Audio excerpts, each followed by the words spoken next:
This one's actually a pretty simple one, but it gives us a chance to talk about a couple different issues.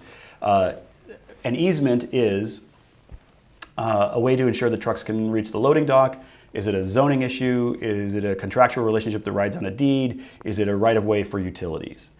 Most of us probably know easements as a right-of-way for utilities.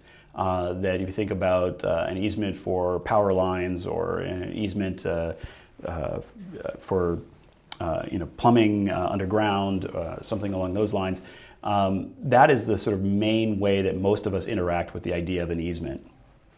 But there are actually a lot of places that you could have an easement. So D is not the correct answer.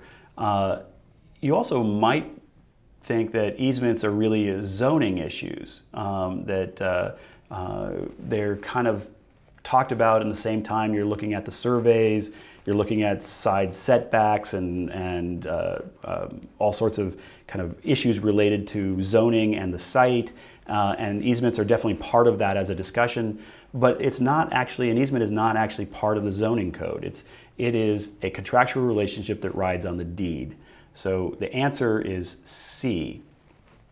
And what that means is that there is some contract that has been made between two different entities, one of whom is the owner of a site.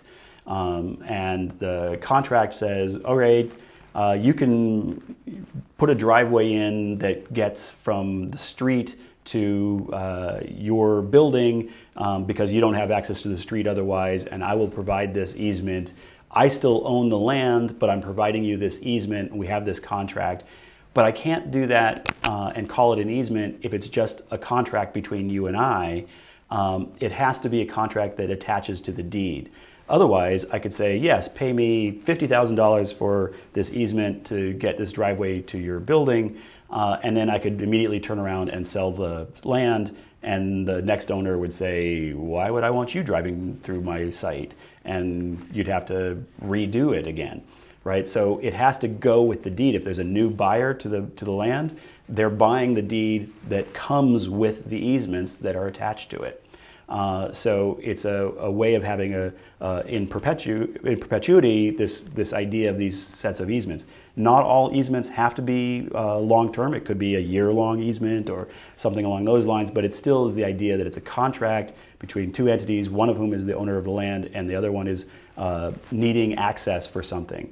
Easements could be about a view easement. It could be about utilities. It could be about driveways. It could be about any number of different topics. But the basic issue is that it has to do with that contractual relationship. So can you think of any other terms that might show up regarding this kind of way? It's sort of a zoning issue, but it's not technically part of the zoning code. It's this other private issue. A couple of other terms that would be very much like this, that would absolutely likely to show up, would be something like a covenant. Covenant is the idea that there's a private entity, like if you imagine a gated community or something. It doesn't have to be gated, but just imagine, it's easy to imagine it that way. There might be rules about I can't put in a mobile home, or I can't use a flat roof. Maybe they want all the houses to kind of look similar, or maybe it all has to be wood shakes or brick buildings or something like that. Those would be covenants that you are actually legally required to follow, because when you bought the land, there was a covenant writing with the deed of the land that sort of added a whole set of private zoning issues. So they're not part of the zoning code, they're private contractual issues, but they're legal and something you have to follow. So there's a bunch of terms like that you should start to get to know and feel comfortable with. Easement is one. So it's not a right-of-way for utilities. Looks like that tripped up quite a few folks. Yeah, an easement is absolutely a right-of-way for utilities most of the time. It's just that that's not the best answer.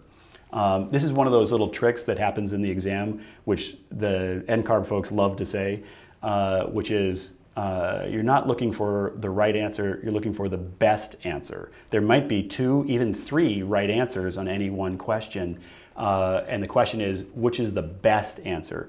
And so in reality, while we generally, you see and think about rights of way for utilities all the time, that's probably only 70% or something like that of the easements out there. There's still, thousands and thousands and thousands of other types of easements, and they all are a contractual relationship that rides on the deed.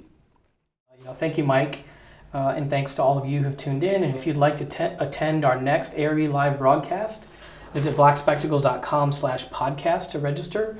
You'll have a chance to ask questions and share your answers with Mike for live feedback during the broadcast, just like today. And to learn more about our AIA a.r.e. prep curriculum, go to blackspectacles.com. We'll include a link in the show notes. And for those of you who are ready and want to go ahead and get busy preparing for the ARE, you can use a coupon, a 15% coupon off the first charge on any AIA ARE prep membership with code 52715webinar. That's 52715webinar. And that'll expire on June 15th. And of course, if you're already an AIA member, you can visit aia.org/ARE prep to get a 30% discount for the entire duration of your AIA ARE prep membership, not just the first charge. And that also expires on June 15th. And finally, please leave a comment below the video to let us know what you think and share any suggestions that you may have. I promise we'll read every word that you write and use them to tune our next episodes. So thanks for watching.